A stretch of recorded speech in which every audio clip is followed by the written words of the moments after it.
host to Podcast Alone. I'm your first side quest host, Madelyn.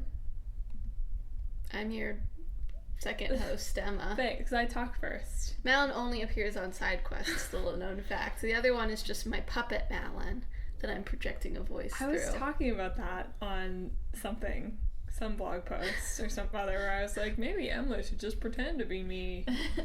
I can't remember exactly what it was, but I think that, listen really closely to our next full episode, everybody, and see if you can tell the difference. We'll see if I can retire entirely. So thanks for tuning in for this side quest episode of Talk This. We're happy to have you here as we recap some of what we've been thinking about in the world of games for the past 2 weeks. So we've got a very sort of special segment to end the episode with our question of the fortnight this time. But we'll start off with our classic side quest question. Hey Emma. I did that like I was going to tell a joke. It came out in that exact cadence. It did. Hey Emma, what have you been playing the last 2 weeks? Well, quite a bunch of stuff. I feel like on the last few side quests, it's been a lot of, nothing. Yeah, Emma's been I've been applying to make games. Yes.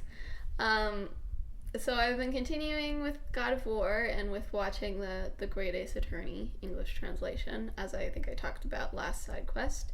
That those are remaining pretty constant in my thoughts, although I was a little, really trying to get through God of War before the next game that I'm playing arrived, and I didn't quite manage it. So we'll have to see how that balances out. But I got Judgment, or Judge Eyes, as it is known in Japan, which is a better title and also, is, thematically appropriate to the story, but, whatever. It sounds weird, though.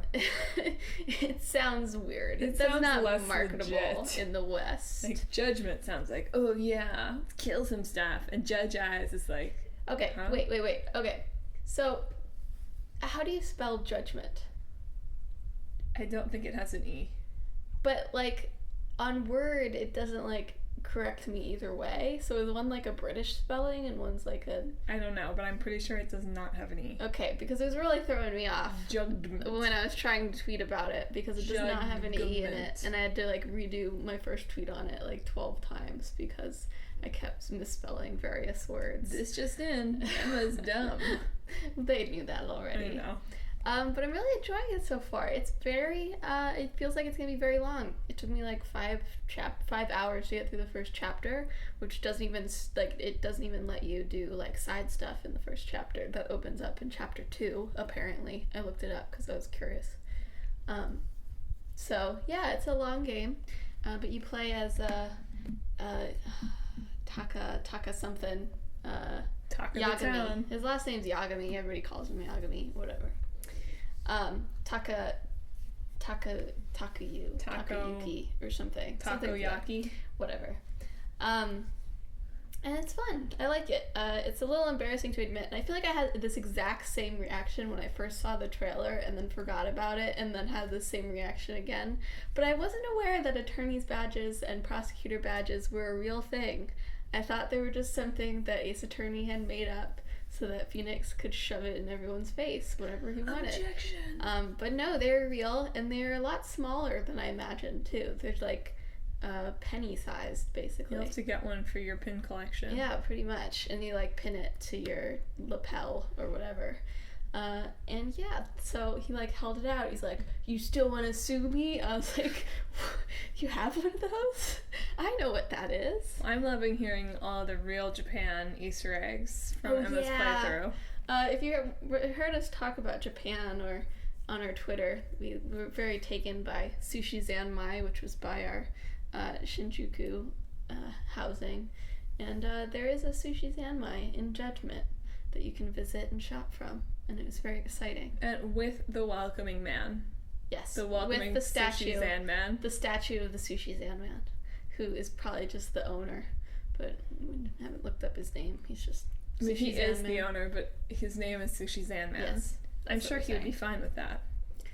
And then Beyond Judgment. Beyond Judgment. That's the Super West title.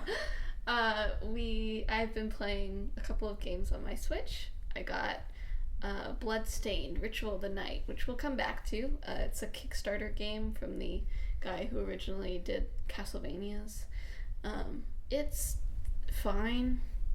I feel like I haven't gotten the hang of the combat yet, so it really feels like the save rooms are really way too far apart, which might just be me, although I think it's a legitimate complaint that sometimes it's really easy to miss a save room and like get into a boss encounter because they're not like the boss encounter is like the obvious way.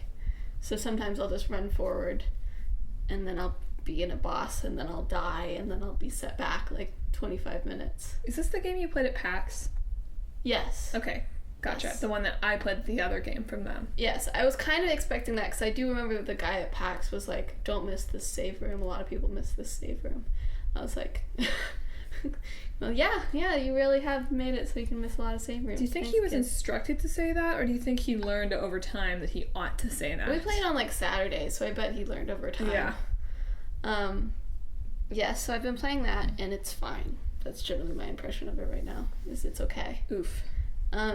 It's frustrating a little bit when like I've played the same section like 4 times now and just figured out where I'm supposed to go, and now I have to replay it again. Well, and you don't like keep all your stuff. You have to go back to get the stuff, and fifth time's the charm, right? Yeah, but I dropped it for a bit because I also got this indie game called Luca Born of a Dream on the Switch. Which I saw pitched as sort of like indie near, which it is sort of reminiscent of that in bits of its style, but it has its own things to say, and the combat system in that one is way more satisfying to me. You have actual combos, for instance. Than in Nier? In Bloodstained. Okay, gotcha. That's what I thought you were saying, but I wanted to make sure Yes. you were not making a really bold claim. No, in Bloodstained. And it's this kind of weird chalk sort of drawing style. It's cool. It's all like colored and sketchy and stuff. And I'm not sure how long it is. I'm kind of feeling like I might be close to the end. And there's this really ominous like percentage bar that's like your dread or your corruption or something that keeps going up, so I'm a little scared of what happens when it reaches 100%, but at the same time I feel like this track title was called like One Last Time or something. They call it like the chapters or tracks apparently. Sure. So I might be close to the end. We will see together. And I played a little bit of Pathologic too, but since that's our game, for next time we won't first talk impressions, about it very brief first impressions. Well, I really just played the prologue intro part, which doesn't quite like introduce, like it's not mechanics based really. Okay, so you haven't like ruined yourself yet. No. Okay. It's pretty, the first like 45 minutes is pretty linear, I would say. And it's also pretty darn weird. Oh, I have to decide if I'm gonna get it. That's my impression. I have to decide if I'm gonna get it. I still haven't. It was on sale for the summer sale. Is it still on Which, sale? I don't know, I haven't checked. But by the way, I have no idea how the Steam summer sale game thing works. Does Steam pay for it? I don't know. I don't even really understand what it is. I know on Epic. Ooh, we hit Epic. Ooh. Okay, done. We all got that out. Great. I know on Epic, when they do the discounts, sometimes they pay for the discount, so the developer doesn't pay for it. No, like Steam has some sort of game going on for the summer sale. Oh, that's what you're talking about. Yeah, there was a lot of backlash about it being like impossible to understand this time. Yeah. So the car. Who knows, buddy? I don't engage with that. Anyway, that's what I've been playing. Let's see. I've been playing more Nier. Not indie Nier, real Nier. Because I had the apartment to myself. So got a good chunk of that going. It's still disconcerting to me. I'm glad I had Emma there while I was playing some of it. Because I just don't know when to stop with the side quests. I'm worried things are going to get locked off. Killed myself a couple different more ways. Ate the fish. Think I did something else, can't remember. No, maybe just ate the fish. Finally beat the speed racer, and then, sorry, quick my boyfriend, if you're listening to this, he blew himself up. So that wasn't how I was hoping that would go. But still quite enjoying it. Lots to explore. Feel feel like I'm getting a little bit better at the combat, even though I still occasionally die. Mm-hmm. Emma saw me get murdered by a monster that was well out of my level range. Yeah. And just let it happen and laughed at me. No, I was telling you to run. Actually, I told you to switch your chipset to something more offensive based. And then I got clobbered and died. Yeah, but that's just because you weren't paying attention. Yeah, okay. Sure. What else did I play? Obviously, I played a bunch of Crash Team Racing Nitro Fueled. Duh. I'll talk a little more about that when the traffic report comes around. Ha ha. Ha ha ha. I think I've adjusted to the difficulty. The easy versus medium. I haven't played too much on hard. It's weird. I've been doing a little bit of adventure on medium, and it's like not. Maybe it's because there's no like quite as much element of chaos when there's not another. I don't think it's quite as hard either. Player, yeah, because it didn't feel as hard as when we were doing it at the same time. I agree. Somebody, please comment. Mysterious. Explain to us whether that's true. I also, apparently there's a way, I haven't done it yet, but you can get Penta Penguin. Yeah, I've seen that. Which I ought to do, I guess. Have you put in your DLC yet? No, I haven't. You should do that too. I keep forgetting. I don't know, when I want to play the game, I want to play the game. Well, I don't want to sit there while it loads in my new skins. You should make sure, you can still play it while it's downloading. I know. Make sure you have your own PlayStation Store account, though. I don't know if you do. I do. You do? For PS4, I do. I had to. Okay, cool. For Kingdom Hearts. Right. But the PS3, you're right, is still on yours. Because I don't remember the password. The PS3 is fine, just not the PlayStation 4. I don't remember the password to my PlayStation 4 one. So, but it's very secure, because even I don't know the password. That's how you know it's secure. Exactly. So I've been playing more of that. Have not... I've been away from my Switch this weekend, so I've not gotten to play the Grand Prix stuff yet, the new stuff they released. Mm-hmm. But I'm looking forward to seeing what that is, seeing if it's a brand new track, which would be pretty sweet. Mm-hmm. And I got Ballerina Engine, so that's really the end-all be-all. Win-win-win. What else? Did I play anything else while I was at home? Still haven't finished Assassin's Creed. I think that's coming tomorrow. Gonna hopefully finish that so I can have completely forgotten about it by the time we recap it 2 weeks from now. So remind me, everybody, when I'm recording, please say, Madelyn, did you finish Assassin's Creed? Just in my brain, telepathically. Let's see. While we've been here, hey, we're at Talk This Occasional HQ Philly. Yeah. We've played some Minecraft 4-player. Yeah. Which I don't think I had ever played Minecraft before. I think I've only played it here. Once again, it's fun. It's definitely fun when you're playing with the little girls, because they're really into it. But I think if it was one player, I would have a hard time. Again, I really need that external motivation, and there's just not enough. If I was just me building my own house, I don't know how much of it I could do. Plus, I've had 3 houses get lost to the void, which becomes a little demoralizing when you true. Start building your next house. It's clearly the PS3 version is not really built for 4 players going crazy, so it has frozen on us several times. I think it just freaks out when somebody dies, and sometimes it freaks out a little bit more. I freak out when somebody dies, to be honest. Virtually, I mean. We've also played our local co-op classic, Dungeon Hunter Alliance. Yeah. The cows are coming. The cows are coming. We're getting really into the lore of Dungeon Hunter Alliance, everybody. If more of those things were just the cows are coming, it would make the game 10 times more interesting. It's true. In terms of story-wise. Yeah. What's happening in the story? I don't know.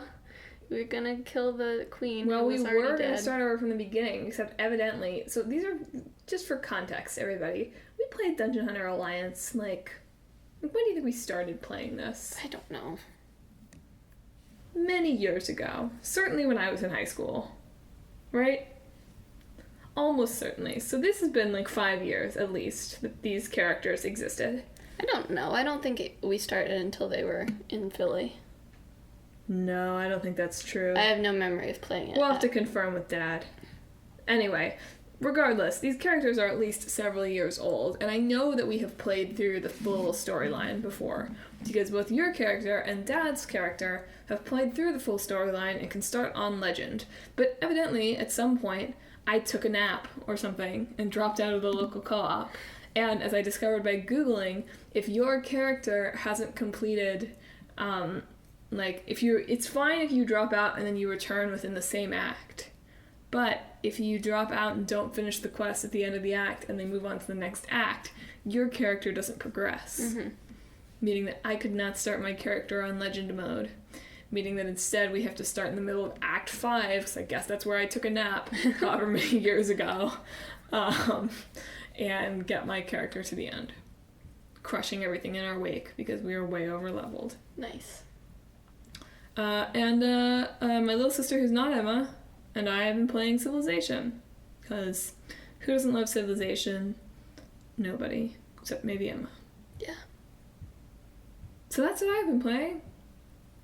There you go. Oh, that's a lie. I played Deltarune, but we talked about that. Yeah. We don't have to go back deep into that. Do you want to hear what I thought about Deltarune? Go back to the episode where I talked about it last week. I'll tell you where to find it when we get to the traffic report. So hang tight, people. You'll be able to listen.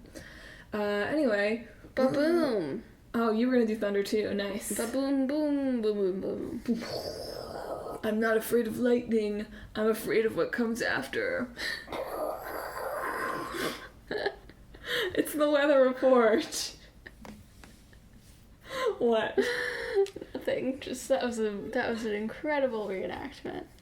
Wasn't it? Yeah, that was a really nice was. moment. That's the hammer. Oh my gosh. We're not there yet. You're right. This is foreshadowing, but also really it is the weather report. So, in sort of playing in Bloodstained, and also some stuff that's been happening over the last month or so that we just never got a chance to talk about, whether because we were in Japan, so we had some, alternate programming, or there was just more pressing things to talk about. Look, there's only 5 segments on each side quest, people. We can't talk about everything that's going on. But I've been really interested in Kickstarter games for a while, particularly as, it's not just, casual game developers looking for funds, yes. Right? It becomes these auteurs who have been sort of kicked off their old projects and want to sort of bring it back into the forefront. Specifically, I'm thinking of Igarashi did the Castlevania series, and I cannot remember who does Shenmue. But Shenmue. So Bloodstained just recently came out, as we were talking about. That's his return to doing his style of Castlevania games with, it's not actually Castlevania, it's just very inspired by Castlevania. And that has been, reasonably successful for a Kickstarter game. It's mostly delivered on what it promised to do, with some slight delays when it came out, and the Switch version is pretty clearly not as well done as the PlayStation 4. Not to a point where it bothers me, which means it's not awful, but you can see the difference when you do screenshots side by side. But they've been pretty responsive in dealing with bugs and everything. So it seems like Kickstarter games can work and be pretty well received and, enjoy their success. But specifically, it's interesting just this. I know I haven't really introduced a weather thing. It's fine. I'll leave it around. Keep going. Okay. The fact that you have backers, right? So you have some sort of responsibility to them because they have given you money, even if that responsibility is just making sure that they get their copy of the game when it comes out without having to pay anything more. So something that happened recently was Shenmue 3, which is a Kickstarted game, partially, became an Epic Game Store exclusive for a year.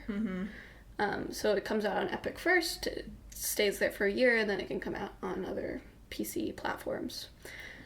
PC and Mac, I guess. I don't really know. Wow, that was an attack, but alright, fine. I'll let it ride. And so backers who specifically wanted their Steam version were a little miffed about it. Especially when originally they were saying that they could not get refunds for it. That's dumb. And they've changed it now so that Epic is paying the refunds for people who do not. No, I wasn't saying the refunds are dumb. I'm saying the people that are pissed are dumb. I don't think so. They didn't promise it was going to be out on Steam, did they? Yeah. Oh, they did. They request the version that they want when they back it. Okay, I guess. I don't know. So, like, if you get that tier where you get the game, right, you say, oh, I want the PS4 copy. Or, oh, I want the Xbox copy. Right. I don't actually know what systems it's coming out on. Or you say, oh, I want the Steam copy. I guess. Right? And there's sort of, like, that guarantee, that partnership to it that, you know, theoretically Kickstarters can just totally drop off the face of the planet, and that's that. There's not a lot of responsibility for it, but it's still a bad look when it's a high-profile project like Sure. Shenmue, in my opinion.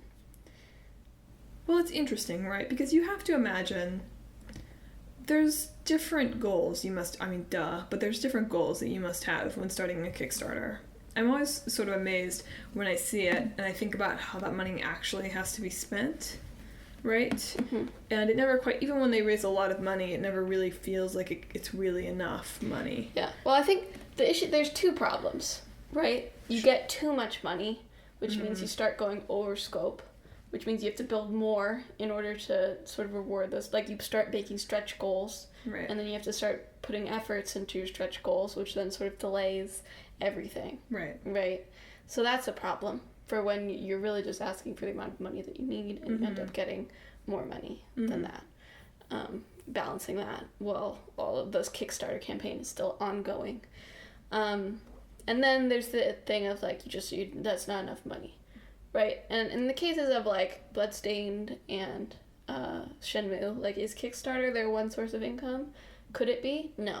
It couldn't be. Right, well, that's what These are marketing campaigns. That's what I was going to say, exactly. Is that obviously for these games that are from these kind of high-profile auteurs, this is obviously just them saying, hey, look, people want this. Now people that are serious, that have serious money, please give me that money. Which I respect, but it does put you, like the situation with Epic Games Store, in this kind of awkward position of Kickstarter backers are not real investors. Yes. Even though they certainly feel like they are. In no other situation would giving $20 towards something make you feel this level of ownership of it. So... Although at the same, like, it is a transaction, right? Sure. In this particular case, like, you just bought the tier where you get the game. That's just a transaction. You're buying the game. You're just buying it ahead of when you might usually buy it. You're basically pre-ordering it. Yeah. Right? But you're charged before you get it. That's the difference with this and pre-ordering. And then if you just ordered something from Amazon and they said, sorry, we don't have that. We have this different version of it. And we could give you that, but we're not gonna, if you want your money back, sucks. Like, that feels bad, right? Yeah. It's equivalent. Totally. And I'm not saying, like, of course they should be offering refunds. I was annoyed because I didn't realize people had picked specifically Steam. I didn't back it. I know. But that's my experience with how Kickstarters work. Yeah. I just wasn't sure if they just picked, like, PC. In that case, I think, you know, it's probably still good form to offer the refunds, but I wouldn't feel quite as strongly that they 100% needed to. Mm-hmm.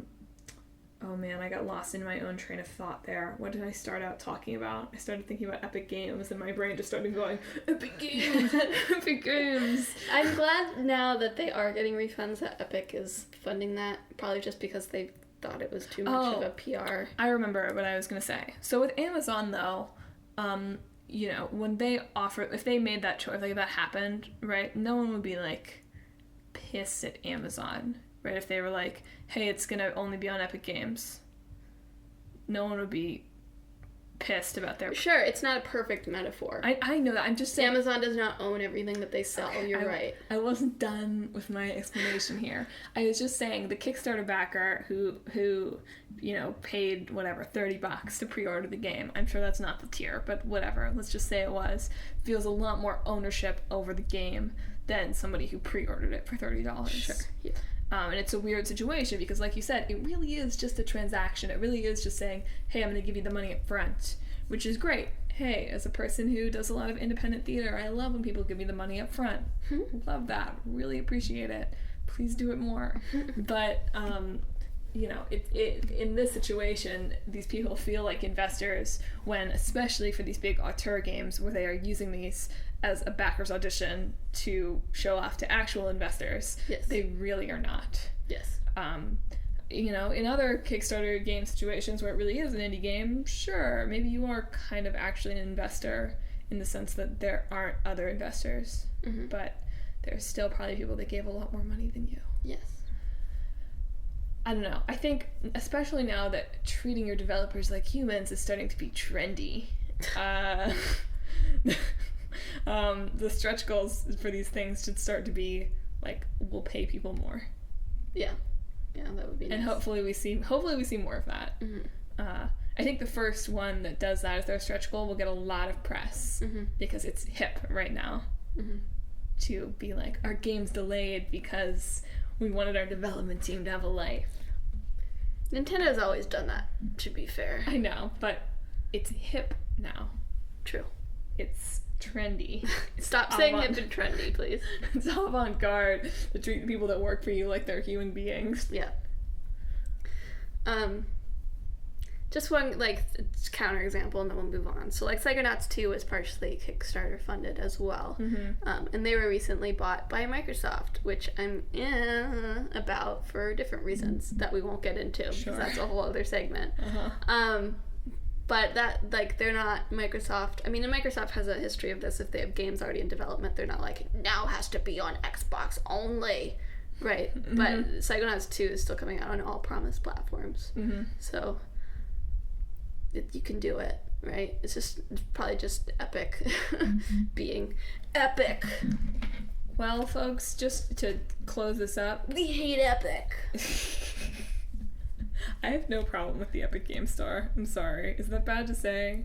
I would prefer they start treating their development team better before. Sure, I have problems with Epic Games. That's fine, but I have no problem with the Epic Games Store don't existing. Really either. Right? Like, Yes. And presumably the people that are running the Epic Games Store are not the same people that are being abused. We don't know that for sure. You know, we don't know that for sure. Anyway. You're right. But I did want to close out by saying, you know what, folks? I backed a game on Kickstarter years ago. Not even sure how many years ago at this point, to be honest. Called Butt Sniffin' Pugs. That still has not come out. But you still get updates, right? Very infrequently. Well, they're working on it. Maybe. I don't know. He had a baby. That's really slowed him down, apparently. Well, yes, it has. I backed it at a level where I was going to get a t-shirt in addition to the game. And it has been years. We'll keep you updated. Butt sniffing pugs. Anyway, it's time for us to wander over here to our very, very off-topic corner, because it's not even really news relevant. I guess it sort of is. It's always news relevant. Spider-Man just came out. Yeah. To the marvelous off-topic corner. I was trying to remember how the little stinger at the beginning always goes, but it just doesn't. Like the comics pages, right? Oh, I'm sorry. I meant the actual music that plays over yikes. The logo, not the. Yikes. Oh my goodness. I was trying to do the logo. I was like, I don't think there are that many drums in it. I think it's just like a trumpet or something. Oh, jeez. Anyway, the little girls here are sort of sleeping through, napping through. Not sleeping through. They get on there for the big laugh moments. That's true. The MCU films. And so we got to rewatch the original Avengers last night. And I've never been a Marvel fan that like rewatches every movie before like the big ones. That's crazy. So I haven't seen Avengers. I guess I probably have seen it at least once since it left theaters, because it's the Avengers. I don't think I saw it in theaters, so I can't imagine you watch. I was watching it without you around. Well, the last time I recall seeing it was just when it was in theaters, which was 7 years ago. It came out in 2012. Yes, well, the commercials were certainly coming to theaters were certainly 2012. Yes. So yeah, and that was interesting, and especially given that whatever it is, Phase 3 is now officially over. It was interesting to go back to the original Avengers, especially, and no spoilers for Madeline, considering I already know what happened. It's fine. Considering certain Endgame scenes, it was fun, in a way. Do they all get shawarma again? You just said you knew what happened, so I'm not going to clarify what I mean for you. Do they all get shawarma again? The shawarma post-credit scene is a pretty brilliant scene. I don't think I had ever seen it. Like, it's just such a perfect little coda to the movie. Also real neat. That's real New York. I mean, except for the fact that no shawarma place is that large. The fact that they would be like, yeah, it's like, have some after the city is burned to the ground. Yeah. That's real. But having seen the culmination of the project, I guess I was thinking a little bit about like things I wish the MCU had done like a little differently or changed like a little bit. And for me, there's like two main ones. In that one, I think they kind of wasted like the Quicksilver like dies in Age of Ultron. It just seems like a waste. Somebody's gotta die. I mean, they keep Scarlet Witch around, and Elizabeth Olsen is good, but it just seemed like a waste to just kill off that character, especially since X-Men is now owned by Disney, because Disney is taking over the world. They'll have a new Quicksilver. But that's another off-topic corner segment. But my biggest thing is just like, oh man, Jeremy Renner is such a lame Hawkeye. It's tough to be a cool Hawkeye. I love the Hawkeye comics by Matt Fraction. I love them. They're so good. And it's just so sad to see like just this sad sack version of Hawkeye throughout all of it. It's not even like entirely Jeremy Renner's fault, just like he pretty much like this is basically his first appearance except for like an uncredited thing in Thor. And he just starts off like totally brainwashed. And then he only gets like a little bit of time to shine, and then he has his like farm family in Age of Ultron that just like doesn't feel right. I don't know. I just think in an ensemble piece like the Avengers, in a special effects heavy ensemble piece like the Avengers movies, I think it's hard to find a way to use Hawkeye where he can feel cooler than like Iron Man or the Hulk. Yeah. He feels more, like, from what I've read of him in the comics, he feels more like he should have been, like, a Netflix hero. Although they wanted that to be, like, the Defenders. But it feels like that sort of series would have suited his actual character but Hawkeye better. is, like, an Avenger, though. Yeah, it's like, true. I have a shirt from prior to the MCU being a thing with the Avengers on it that has Hawkeye. I mean, yes, I'm aware of that. I know, but Iron Man was in the comics I read. Yeah, I know. I'm just saying that it would have been, like, I get that difficult position that they're in because they would have gotten a lot of flack, especially, in these early years of the MCU when presumably they still cared what the comic people thought, right? Mm-hmm. Before it was just, like, printing money. Yeah. I mean, it was still printing money before it was printing impossible amounts of money. Yes. It just, I don't feel like they gave his character enough room to breathe, and therefore didn't give his and Natasha's relationship enough room to breathe throughout this entire series, which ends up being a little unfortunate. I don't think Mark Ruffalo has any stage presence. What? That's the point, though. Something about watching him act in these movies makes me, like, deeply unsettled. Isn't that the point? I hope not. I don't know. He just doesn't seem... I don't know what it is. It's not like he seems awkward next to, like, suave Iron Man or Golden Boy Captain America. He just seems like he has cotton in his mouth. I don't know what it is. And it's not an acting choice. It's just the way Mark Ruffalo talks, I think, because it's the same in that that Jimmy Fallon segment or whatever we watched. Just the way he talks. I don't like so just the way Mark Ruffalo makes you uncomfortable. I don't like the way he talks. What's the last MCU movie that you saw? Ant-Man?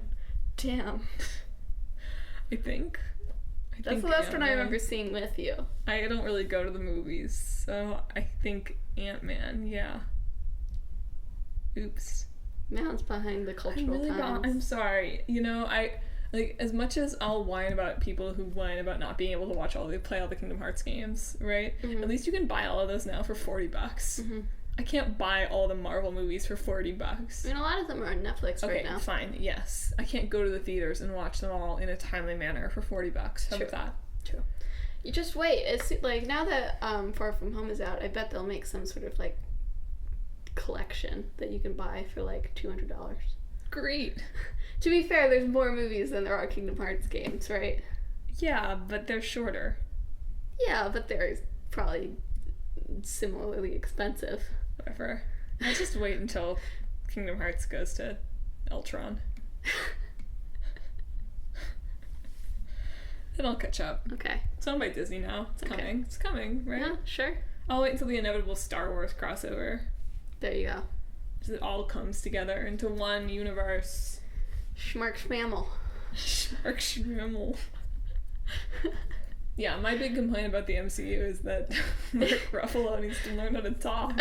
I don't have the same problem, but I respect your dislike of his Do you understand where I'm coming from here? No, honestly, I really don't. Oh my I God. just really, like, I don't understand what you're talking about, but I respect it. Oh my God.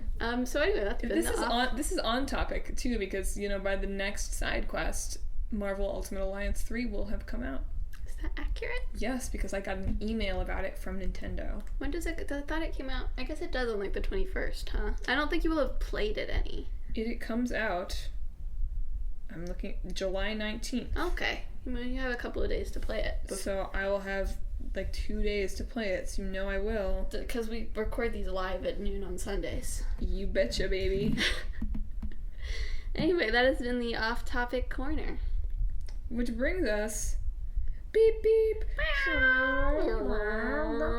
The trophy is mine. How dare you. Alright, folks. It's the traffic report. So, there's a lot going on in the traffic report this time. Here we go. I have to use your SideQuest blog to help me track where the weeks begin when we cross months. A side helpful effect of them. Exactly. So over the past 2 weeks, on the blog at www.talkthispodcast.com/blog, took me a minute there to count the W's. We have 2 clickbait boyfriends, one of which is about, Tangled, or whatever it's called. Corona. I always want to call it Arendelle, and that's wrong. One about the Kingdom of Corona, and one about Monstropolis. The Monstropolis one, I think, is one of my finest clickbait boyfriends in quite some time. So definitely check that one out if you don't check out anything else. We also have just one split screen. We didn't have time to watch the episodes this week. It just didn't work out, but I think it should be back to normal, hopefully, maybe, next time. Depends on Madelyn. Does depend on my schedule, you're right. But there is one split screen to tune in for that, literally, by which I mean read the blog. And we have Emma's 10 thoughts in 10 hours on God of War. Yes. Where she talks about dad and boy. Boy. He doesn't call him dad either. He calls him father. Father and boy. Father and boy. And she has good thoughts and good selfies of Kratos making scary faces. He's just smiling. They are scary faces. Coming up this week, my Crash Team Racing Nitro Fuel 10 thoughts in 10 hours is done, but I need to take a picture of my fancy pins, which are not here. So it has to wait for me to be back in New York to take a picture of the fancy pins so I can finish it and publish it. Speaking of Crash Team Racing Nitro Fueled, on our YouTube channel, Talk This Sisters, there's a little short video showcasing our brilliant driving, because we're really talented and really good at this game. And you'll see. You should recruit us for esports. Our sick moves. Sick. You'll see them. Yeah. So check us out on YouTube. Also check us out on other social media platforms, namely Facebook, Twitter, and Instagram at Talk This Podcast. Did you watch the video that I retweeted from ESPN? I haven't yet. Okay, we're going to watch that after we record this because it's the funniest thing that I have ever seen in my life. So you should go to our Twitter and watch the video that I retweeted. Is it ESPN or is it a game that we love? Hard to know, but you're going to have to look. And follow us on all those platforms so you don't miss an update or a meme or a blog post or anything like that. You can check out the rest of our website while you're on the blog. It's just at www.talkthispodcast.com, where you can check out the games that are in the hat, read the recaps of all of our episodes that Emma makes every week so wonderfully, read about us, although we probably should update our bios. Yeah. They're like 2 years old. But still, read about who we were 2 years ago, and all that other good stuff. And you should also, I did some stuff, because you jumped in with YouTube, my whole flow. Sorry. My whole flow. It was relevant. It was relevant, but I get into the flow. Okay. Flow state. But you should follow us. Oh my god, I already did that. See, normally I do website and then follow us.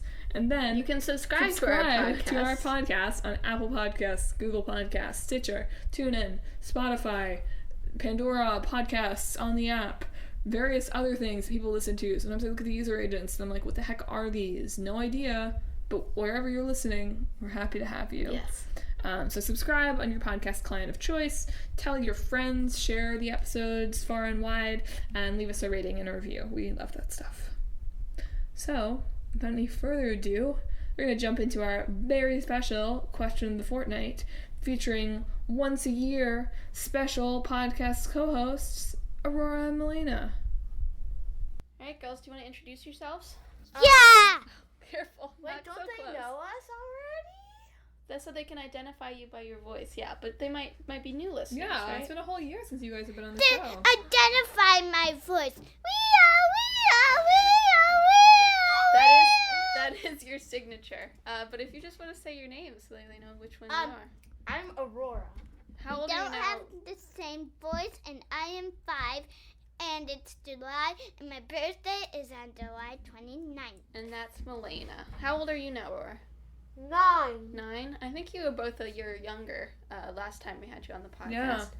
But this time we wanted to have you around for a question of I am 5. She's 5. For our question of the day, of the fortnight.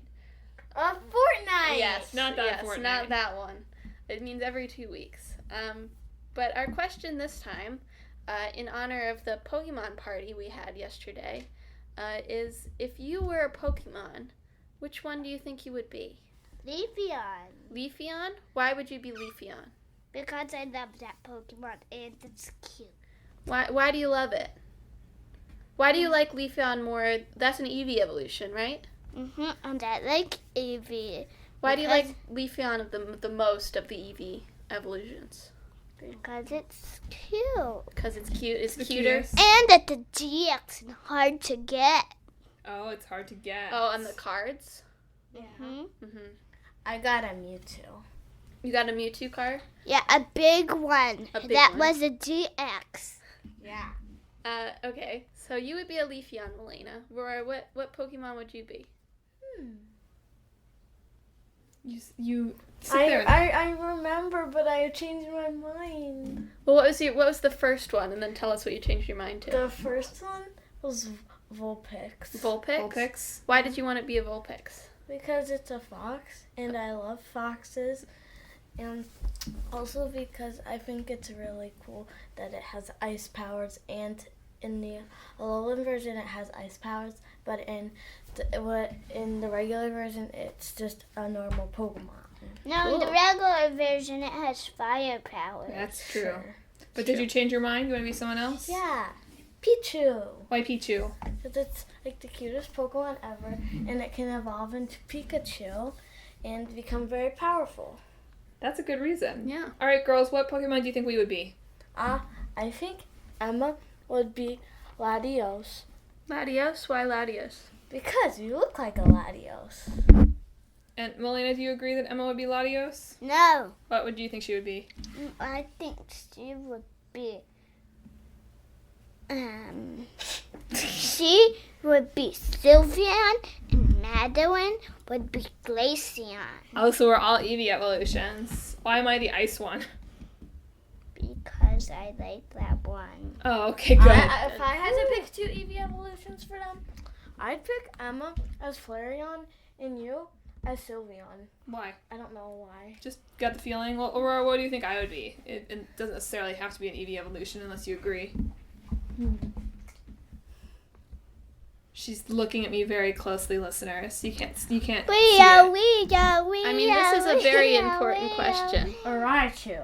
She thinks I'd be a Raichu. Oh, cool. Because then you're a Pichu and I'm a Raichu. Yeah, she's the biggest sister, right? Yeah. So that makes sense. Wait, but then what would Melina be if I was Pichu? Pichu. Ew. Oops. That was not intentional. It just I came out. would be Pikachu. You would be Pikachu. Because you're bigger than Aurora. Sure. Okay. Let's say that. And girls, one last question. Bonus question, then we're done. Okay. Do you think that you could draw a Pokemon in 5 minutes? No. No. It depends on which Pokemon. Depends I on did which draw Pokemon. one Pokemon in a minute before. What Pokemon?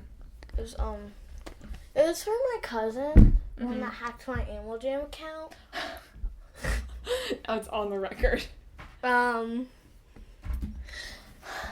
there you have it, folks. Butterfree. Butterfree. I can draw Only Butterfree. Butterfree can be done in the Pokemon 5-minute challenge.